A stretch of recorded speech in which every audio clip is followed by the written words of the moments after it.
Bonjour. Alors aujourd'hui un petit peu d'arithmétique, euh, de l'arithmétique agrégative, on va dire, même, même je dirais licence, hein, y a pas de difficulté énorme, sauf qu'il faut savoir que le groupe multiplicatif z sur pz étoile est cyclique quand p est premier.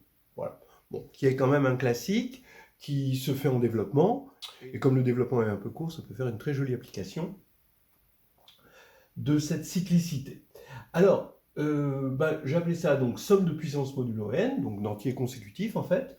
On va regarder des entiers consécutifs, on va faire la somme de puissance de ces entiers, on va regarder ça modulo n, et ça va nous amener à ce qu'on appelle la conjecture de Giuga, je ne suis pas sûr de bien prononcer, Giuga, qu'on peut trouver dans ce magnifique ouvrage que m'a conseillé Steve Levy, de Paolo Ribemboim, The Book of Primary Number Records. Et c'est page 20 du livre, si jamais vous arrivez à vous le procurer. Moi, je l'ai eu à la bibliothèque universitaire de Lyon.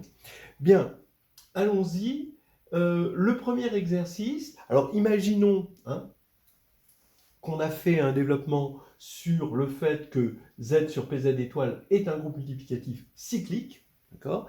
Eh bien, vous avez cet exercice que je trouve magnifique. Calculer somme de k égale 1 à p-1 de k puissance m modulo p. P, un nombre premier. Voilà. Donc vous pouvez y réfléchir, on ne regarde pas. Et puis, bon, après, vous reprenez pour la solution que je vais vous donner là maintenant. Alors, effectivement, c'est ça qu'il faut utiliser. C'est bizarre, parce que, vous voyez, si on est sur Z, bon, on a des formules, d'ailleurs, entre parenthèses, des très jolies formules avec les nombres de Bernoulli, avec des polynômes de Hilbert, etc., qui nous donnent ces sommes de puissance. Quand m est égal à 1, on a le fameux nn plus 1 sur 2. Quand m est égal à 2, on a le fameux nn plus 1, facteur de 2n plus 1 sur 6, etc., etc. Et puis après, on a des nombres de Bernoulli qui viennent... bon, pour 3 aussi, on a une formule classique. Mais après, c'est les nombres de Bernoulli, les polynômes de Hilbert, qui viennent nous aider, nous épauler dans cette quête. Mais là, on est passé au quotient et bah oui, on a des propriétés particulières et on a la propriété du groupe cyclique, c'est-à-dire qu'on a un générateur de ce groupe. On est en train de prendre la somme, finalement, comme c'est modulo P, on est dans Z sur PZ, et là on prend la somme de puissance de tous les éléments non nuls, d'accord, donc de Z sur PZ étoile. Et ça va vous être utile parce que tout d'un coup, les nombres de 1 à p-1 ici deviennent les nombres 1, g, g2, jusqu'à g puissance p-2, attention p-2, parce que g puissance p-1, bah, g est d'ordre p-1, c'est le générateur d'un groupe d'ordre p-1, donc il est d'ordre p-1, donc ça fait 1. Et donc ça se reboucle. Ce qui fait que, comme l'addition est commutative évidemment, la somme de k égale 1 à p-1 des k bar puissance m, on est en train de regarder k modulo p, c'est une somme de L égale, je dirais 0 à p-2 plutôt, de g puissance L, le tout puissance m. Voilà, donc de tous ces éléments, au lieu de prendre les éléments comme ça, ordonnés comme ça, on les prend ordonnés comme ça. Voilà, bon, ça change rien. Et maintenant, j'échange L et M, et donc je reconnais ici une série géométrique. Donc je connais la formule de la série géométrique, je peux l'appliquer, cette formule, parce que je suis sur un corps, Z sur PZ est un corps, donc 0 n'est pas inversible, mais tous les non nuls sont inversibles, ce qui fait que soit la raison qui est G puissance M, c'est la raison, et bien soit c'est égal à E, c'est-à-dire 1, en fait, je vais dire 1, il faut que je sois cohérent avec moi-même, soit G puissance M est égal à 1, donc la raison est égale à 1, donc ça fait P-1, puisqu'il y a P-1 terme, égaux à 1, mais modulo P, P-1, ça fait moins 1, donc j'ai moins 1 si G puissance M est égal à 1, et si G puissance M est différent de 1, alors 1 moins G puissance M est différent de 0, et donc il est inversible dans Z sur PZ, et donc j'ai cette formule, qui est la formule de la série géométrique, 1 moins g puissance p moins 1, facteur de m, sur 1 moins g puissance m, ce qui fait qu'on a moins 1 si, attention, p moins 1 divise m, puisque dire que g puissance m est égal à 1, c'est dire que p moins 1 divise m, puisque g est d'ordre p moins 1, l'ordre c'est le diviseur commun à tous les annulateurs.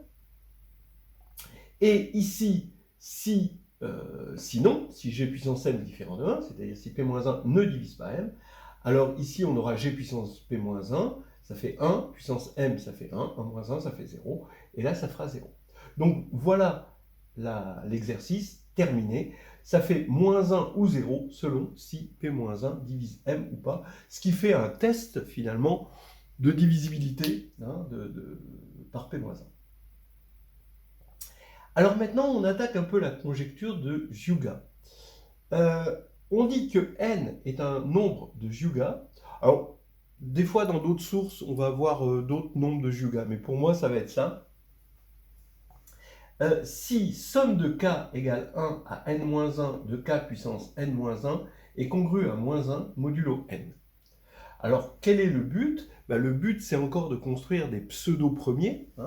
Si n est premier, vous remarquerez que ça fait somme de 1 à p-1 de k puissance p-1. Comme p-1 divise p-1, puisqu'il lui est égal, ça fait moins 1 modulo p. Bien. Donc, quand n est premier, n est un nombre de Hyuga. Réciproquement, si n est un nombre de Hyuga, est-ce que n est premier? Ça, on ne sait pas. Et dans le livre de Ribbenboim, qui date des années 80, on ne sait toujours pas. Bon. C'est toujours une conjecture ouverte. Maintenant, je ne sais pas, parce que quand on tape nombre de Hyuga, les choses ont changé. C'est plus n-1, c'est phi de n à la place, qui est nettement moins restrictif. Mais ça, vous allez voir, c'est très restrictif. On va en parler à la fin. Montrer qu'un nombre premier est de Hyuga, si et seulement si, pour tout p premier divisant n, p2 facteur de p-1 divise n-p. C'est extraordinaire d'avoir une propriété pareille. Évidemment, si n est premier, n-p, ça fait 0, puisque le seul premier qui divise, c'est lui-même. Donc ça marche. Mais un truc comme ça, c'est très chaud à démontrer, à vérifier pour un nombre. Et faites marcher les algorithmes, vous allez voir. Alors, on va démontrer donc que ça, c'est vrai, si et seulement si, pour tout nombre premier, ici on a ça. Donc je vais montrer l'implication, je dirai quelques mots sur la réciproque après, qui est très simple, une fois qu'on a compris l'implication.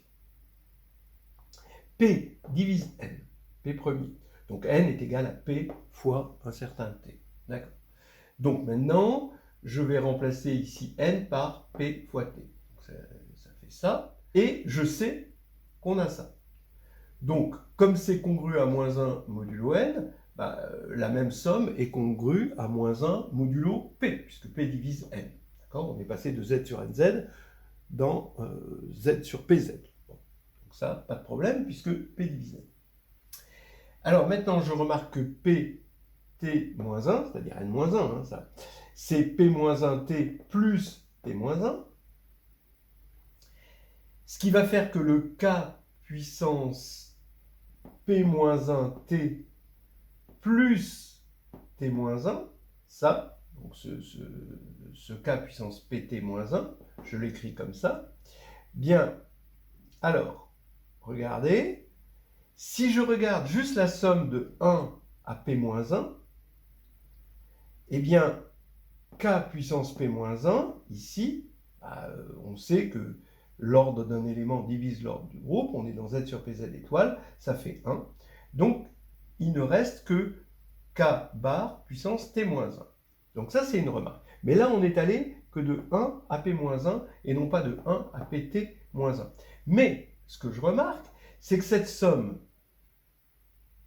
je peux déjà virer tous les k qui sont multiples de p.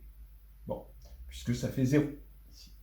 Maintenant, ici, je vais décomposer cette somme en juste une somme qui va de 1 plus mp à m plus 1, p moins 1. Regardez, quand m égale 0, ça fait de 1 à p moins 1, donc cette somme-là. Puis, pour m égale 1, ça fait 1 plus p. Donc, ça veut dire qu'on est passé de p moins 1 à p plus 1 en sautant p. Mais p, ça s'annule, donc c'est pas grave. Donc, on a 1 plus p à 2p moins 1, d'accord? Voilà. Après, on va sauter 2p, mais ça, c'est pas grave, parce qu'on a sauté un élément nul, etc. Donc, en fait, cette somme, une fois qu'on a viré les nuls, ça se décompose en des sommes comme ça pour m allant de 0 à t-1. Donc, il y a t sommes comme ceci. Mais, vous voyez bien que modulo p, k va valoir les mêmes valeurs. C'est-à-dire qu'on va reproduire k de 1 à p-1, parce que ici, modulo p, ça veut dire que je suis en train de regarder k de 1 à p-1. Donc ici, j'ai exactement les mêmes valeurs. Donc ça veut dire que cette somme-là, c'est t fois, puisqu'on a parcouru m de 0 à t-1, donc il y a t valeurs de m, donc t sommes comme ça, elles sont toutes égales, d'accord? Donc t fois, et elles sont toutes égales à la valeur pour m égale 0. On sait, on est parti du fait que c'était moins 1, donc je dis que moins 1, c'est cette somme-là, donc c'est t fois cette somme-là, donc on a dit que c'était t fois cette somme-là, mais cette somme-là, d'après l'exercice précédent, c'est soit celle-là, c'est soit moins 1 si p-1 divise t-1, soit 0 sinon. Donc, ça veut dire que je multiplie par t, ça fait moins t si p-1 divise t-1 et 0 sinon. Bon, alors, là, ici, la condition, c'est que c'est égal à moins 1. Donc, il faut que moins 1 soit égal à moins t. Ça veut dire qu'il faut que, d'une part, t soit égal à 1, et d'autre part, que p-1 divise t-1. Voilà. Ça en fait des conditions. Vous voyez, c'est lourd, quoi. Le pauvre n, il a de la charge mentale, là, hein. Alors, regardez. Vous avez p-1 qui doit diviser, déjà, t-1. T, c'est n sur p. Donc, p-1 doit diviser, donc, n sur p-1. Et de plus, t doit être égal à 1. Ça veut dire que t-1 vaut 0 modulo p, ce qui veut dire que p divise t-1. Ce qui veut dire que p divise n sur p-1. Bon, alors, inutile de vous expliquer pourquoi p-1 et p sont premiers entre eux. C'est des entiers consécutifs, et donc ils sont premiers entre eux, et cette double divisibilité implique que p, facteur de p-1, le ppcn, divise n sur p-1. Bien, maintenant, ça, je multiplie par p, d'accord? Ça ne change rien à la divisibilité, c'est équivalent, puisque p divise n, et ça revient à dire, maintenant en multipliant par p, que p2, facteur de p-1, divise n moins p, ce qui était la condition voulue. On a l'implication. La réciproque, c'est pratiquement la même chose, il y a juste un point à vérifier, c'est que, regardez, si on a ceci, d'accord, eh bien, forcément, n, donc si n vérifie ça pour tout nombre premier, qui le divise, eh bien, n ne peut pas avoir de multiplicité dans sa décomposition au nombre premier. Parce que si P2 divise n, d'accord, le fait que P2 divise ça, donc ça veut dire que P2 divise n moins P, et comme P2 diviserait n, P2 diviserait P, ce qui est impossible. Donc ça veut dire que n, déjà, c'est un produit de nombres premiers sans multiplicité. Bon. Ce qui veut dire, par, on va dire, le lemme chinois, que pour montrer ceci, il suffit de montrer qu'on a cette égalité-là, modulo P, pour tout P, premier. Parce que comme ça, on aura une congruence modulo P pour des P distincts, et donc pour le produit des P, on aura cette congruence par le lemme chinois. Mais ça, oui, c'est vrai, parce qu'à partir du moment où on a ça, eh bien, on va avoir ça et ça. Voilà. Et pour tout P, ça c'est évident. Et du coup, toutes ces égalités, ça on va l'avoir directement par le calcul qui a été fait ici. Voilà. C'est pratiquement terminé. Hein, vous voyez, c'est quand même tricky. Hein. Alors, il y a des nombres de Hyuga où on a remplacé n-1 par phi de n avec l'indicatrice de l'air. Alors là, c'est différent. Ces nombres de Hyuga, ce sont des nombres. Là, on a des contre-exemples. On a des pseudo-premiers qui ne sont pas premiers. Par exemple, 30, parce que le premier qui arrive, c'est 30. Après, ça part très très haut. Hein. Mais il y en a un tout petit, c'est 30. Parce qu'en fait, la condition, si on fait le calcul, la condition va devenir, au lieu de P2 facteur de P-1 divisé n-P, on va avoir P2 divisé n-P, tout simplement. Et P2 divisé n-P, regardez, 30, ces diviseurs, c'est 2, 3 et 5. 4, 2 au carré, divise 28, 30 moins 2, bah oui. 3 au carré, 9, divise 27, 30 moins 3, ouais. Et puis 5 au carré, 25, divise 25, c'est-à-dire 30 moins 5. Ces nombres de Hyuga sont plus gentils, sont moins restrictifs, sont plus espace Schengen, quoi.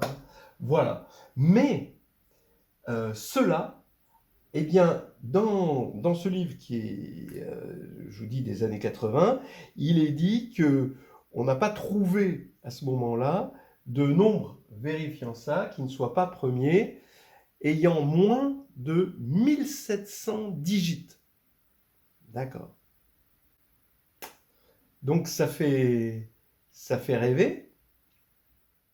Alors je ne sais pas si la conjecture a été invalidée à ce jour ou pas. Bon. Mais en tout cas, ce que je sais, c'est que un jour elle le sera, parce que bon, c'est un principe général. Les nombres premiers, c'est complètement insaisissable. Et ben moi, on m'attraperait jamais. Sacrée poursuite, hein.